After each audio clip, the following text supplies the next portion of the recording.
കേരളത്തിൽ ഒട്ടേറെ ആരാധകരുള്ള താരമാണ് തെലുങ്ക് താരം അല്ലു അർജുൻ. ആര്യ മുതൽ ഹാപ്പി, ബണ്ണി തുടങ്ങിയ താരത്തിന്റെ ചിത്രങ്ങളെല്ലാം മലയാളികൾ സ്വീകരിച്ചതാണ്. ഒരു അവസരം ഒത്തുവന്നാൽ മലയാളത്തിലും അഭിനയിക്കുമെന്ന് അല്ലു പലതവണ വ്യക്തമാക്കിയിട്ടുണ്ട്. എന്നാൽ ഇപ്പോഴിതാ ചേട്ടനേക്കാൾ ഒരു പടി കടന്ന് നേരത്തെ തന്നെ മലയാളത്തിൽ ഒരു കൈ നോക്കാനിറങ്ങുന്നത് അല്ലുവിന്റെ അനിയൻ അല്ലു സിരീഷാണ്.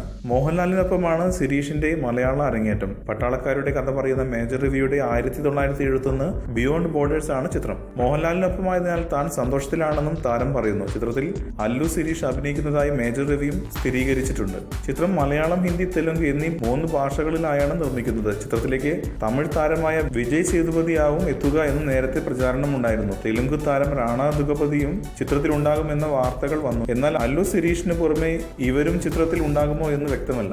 സിനിമാ ലോകത്ത് നവാഗതനായ അല്ലു സിരീഷ് ഇതുവരെ അഭിനയിച്ചത് 3 ചിത്രങ്ങളിലാണ്. തെലുങ്ക് ചിത്രമായ ഗൗരവമാണ് ആദ്യ ചിത്രം. കൂടുതൽ സിനിമാ വാർത്തകൾക്കും വിശേഷങ്ങൾക്കും ഇപ്പോൾ തന്നെ സബ്സ്ക്രൈബ് ചെയ്യൂ മലയാളം ക്രിയേഷൻസ്.